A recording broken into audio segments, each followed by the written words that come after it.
Today, in our Spotlight series, we're focusing on how technology is driving the global growth of alternative investments. I'm here in Lisbon, which is iCapital's key technology and operations hub, and we're going to discuss that topic with Vanda de Jesus. Vanda serves as iCapital's country head of Portugal. Vanda, thanks so much for having me here in this beautiful Lisbon office. It's a pleasure to have you always. Thanks so much, Vanda. And I really am curious to hear about iCapital International and, what's been the growth path, and specifically, how did the growth of our office in Lisbon materialize? Why are we here? So first of all, it's a pleasure to be part of this big international family in iCapital. So we have 16 offices. We have 7 outside of US: Lisbon, London, Zurich, Singapore, Hong Kong, and Japan, and Toronto. And I'm very proud to say that Lisbon is the biggest of the offices outside of US, with 230 people. And the reason why we started in Lisbon, it goes back 10 years ago when our founders, they wanted to solve our problem of alternatives and addressing this market. And they needed technology to solve that problem. Yeah. And they found that we have great engineers in Lisbon.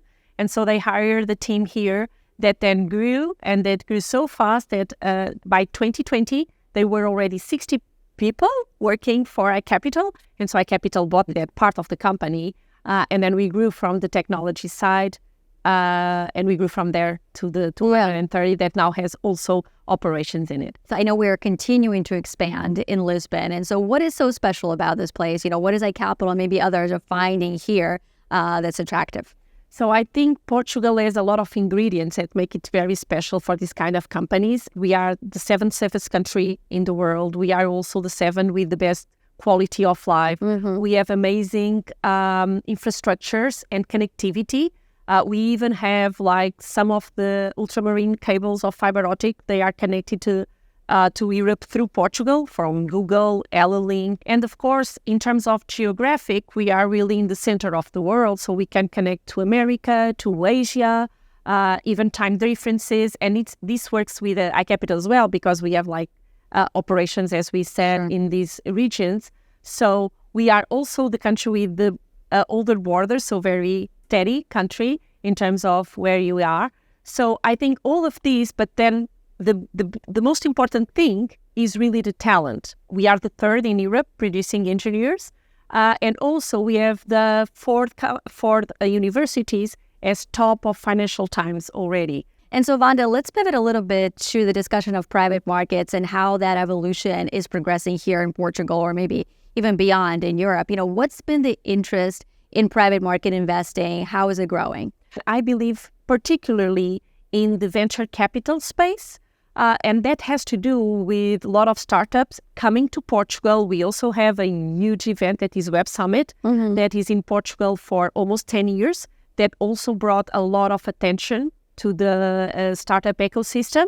And so a lot of investments, foreign investments, are coming to invest in these startups.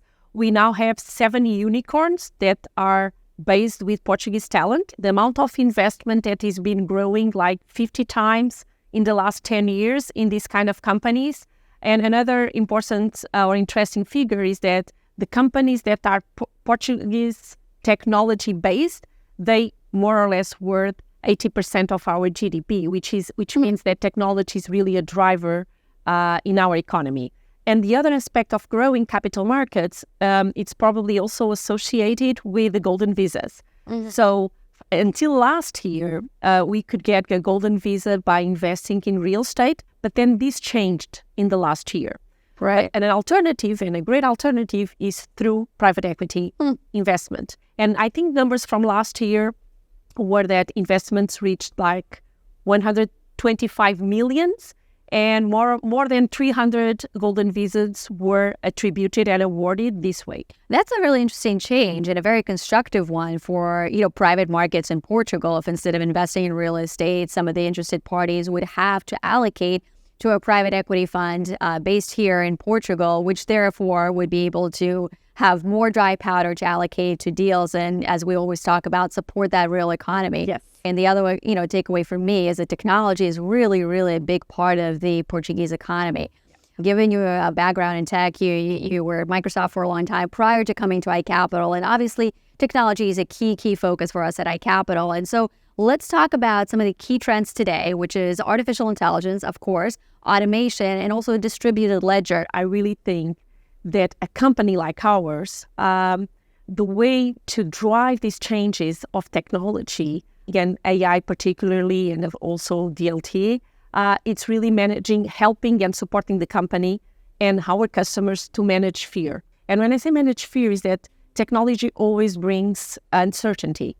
And in this case, I think it's in three ways. In the leadership side, because you never know the risk of the investments, the FOMO effect, the fear of missing out. Yeah. But I think in our case particularly, we are doing it fantastically. We even hired very recently our new data office that will also bring AI. So we have been investing for a long time already. Yeah. Because we need, of course, vision data to scrap our documents and everything that we do already, but getting it to another level. The other thing on managing fear is about the employees. And it's not only ours, it's our customers.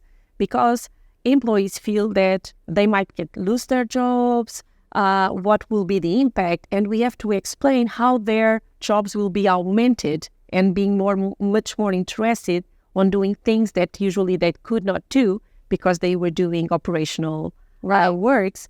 And one of the things that I know in terms of metrics that we have inside is that applying, for instance, Copilot for developers, we have like productivities of 50% sometimes in using technology in that sense. And so is that helping alleviate some of that fear, both from the leadership side and the employee side? I would say so. That's the process that besides doing inside, we have also to do outside and help our customers to adopt. Because this is like starts with us and we are in the front row, but then we have to bring this to the market. So leadership, our employees, and then, of course, legal and compliance. We also have a new directive in Europe that is the AI Act that will also oversee the implementation of AI in the European companies.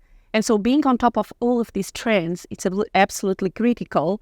DLT, of course, it's like a major trend that applied to our business model. It's absolutely key.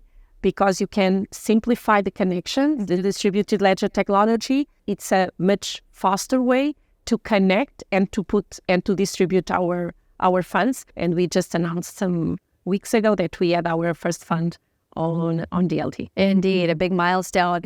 Well, Vanda, thank you so much for sharing your insights and for helping us understand, what are some of the priorities for iCapital in international markets and specifically here in Europe and specifically here in Lisbon. And great work is certainly being done on both on the technology side and the operations side. So thanks so much for having me here. Thanks for your time. Thank you so much. And we'd like to hear from you. Send us an email at yourquestion@icapitalnetwork.com and let us know what questions are at the top of mind for you and your clients. I'm Anastasia Amoroso, and thank you for joining us today. See you next time on Beyond 6040.